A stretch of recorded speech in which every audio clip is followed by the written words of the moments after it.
Hey, my name's Phil. This is my 1988 Lotus Esprit with a LS swap and a twin turbo kit on it.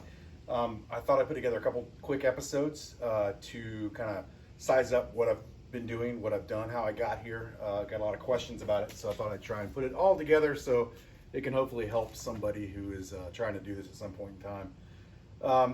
It kind of starts about 3.5 years ago. First off, I'm not a mechanic, and I'm totally aware that my garage is garbage. So that aside, I'm a salesperson that doesn't have anything to do with mechanics, and I just like wrenching on stuff. Shade tree at best.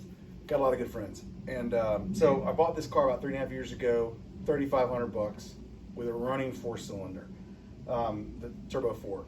88 is probably the worst year of these cars. It's a Stevens body, but it's been sitting outside. It needs paint. The interior was pretty bad.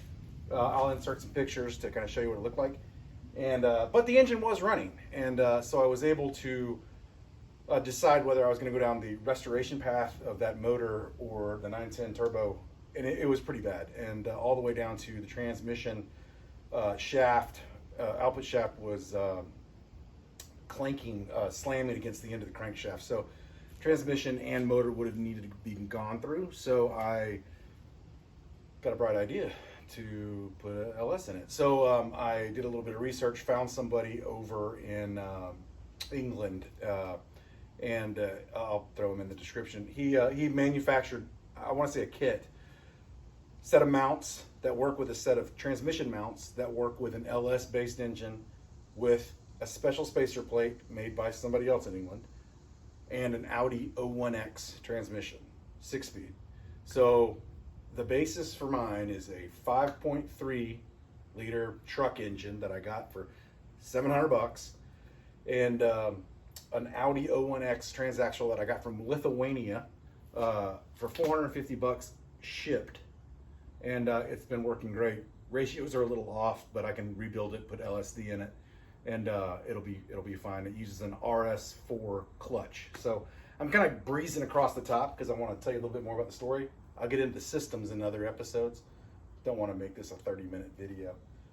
So I got the car 3.5 years ago, got it here, took the engine out, sold the engine for $3,500, sold the transmission for, I believe it was $2,000. And so I was able to get into the car almost free, well, pretty much for free. Get the motor bought, and then started trying to figure out how this all was going to work, right? So the body's going to need to be painted at some point in time. We knew that walking in. I plastic dipped it just right, about a year and a half ago, just to get it all one uniform color. I put a V8 body kit on it, front bumpers, side pods, which are really, really, really hard to change. Rear, and I have a deck lid with spoiler as well. Gonna have to cut that hole open and all that. It's gonna be a thing, but it's the next thing. I have let's see, what was the next thing? Inboard brakes. This car came with inboard brakes. So a buddy of mine, Rob Elliott, helped me figure out how to get that out. So we spent a lot of time with math, and I'm not very good at math, and figured out how to make brackets to hold a Corvette top hat rotor, and a Willwood parking brake and a Willwood 4-piston brake to make the brakes work. Put P&Ms on the front, a smoking deal on those. Then I had to create half shafts, and I used Audi spacers on one side, and then Porsche 930 hubs, and cut to length a splined Volkswagen dune buggy long reach axle.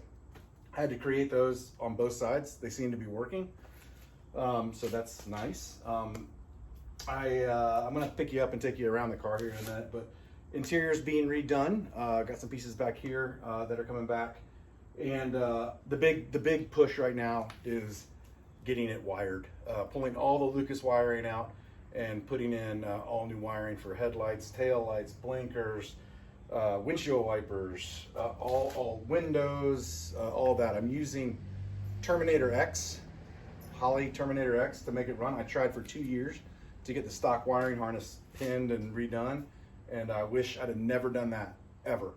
Terminator X, I hooked it up that day. It ran later that day. I'm running a 7-inch, I'll show you right now, a 7-inch Holley gauge cluster. Right there, that comes with it. There's the interior. It's all Alcantara right now. Got some other pieces, fire extinguisher. Runs the 96 and above shifter. Very, very close, but it's a 6-speed with reverse lockout. That was a complete pain in the ass to try and figure out. But inside all the wiring that we're redoing, like back here, we are going to be doing all the HVAC, hooking AC back up, putting all the circuits back in the back, running them all off relays and doing it the right way. We kind of mocked it up as a proof of concept over the past 2 years just to make it run. And now we're going back and kind of making it all nice and neat and getting 80-pound injectors put in this week, new fuel rail system. I will be going intercooler at some point in time. But it needs to get some laps on it around here, around the neighborhood again before I get too far around it. I am in Atlanta, Georgia. It is super hot here, and it's hot in this garage, so I don't get much done in the summer. But big 10-inch wheels, again, offset, and huge 50-millimeter spacers in there. Little floor jacks, quick jacks. Couldn't have done it without them. P&M's on the front. Need some blinkers. There's the new V8 bumper on the front. Lights work. Plastic tips, luckily easy to fix. I got some more of these interior parts here and that's cool too. But interior parts go in. I'll make a video about the interior. And that's pretty much it. A helper pump on the front, an aluminum radiator, 3 fans.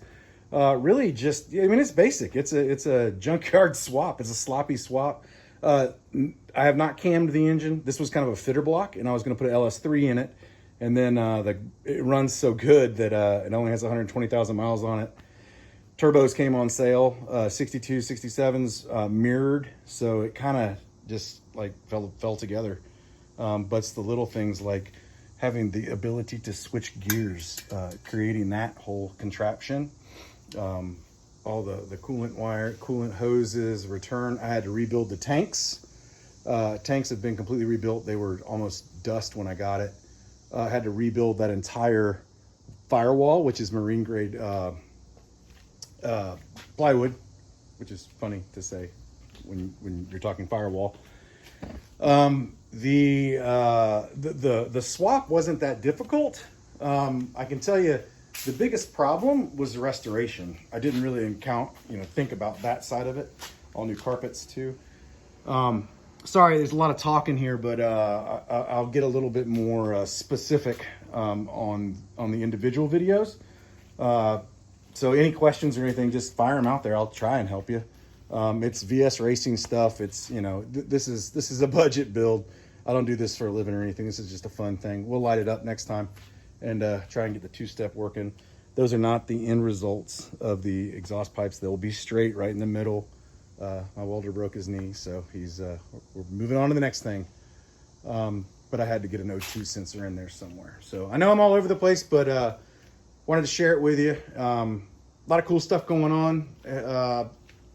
Yell at me in the comments if you have any specific questions, or if you like to wire stuff, man, and you're in Atlanta, Georgia, even better.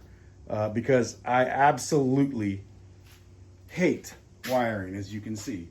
I suck at it. It looks like I did it, and I don't want that to be the end result here. But yeah, hope you enjoyed it. Yell at me if you got any questions.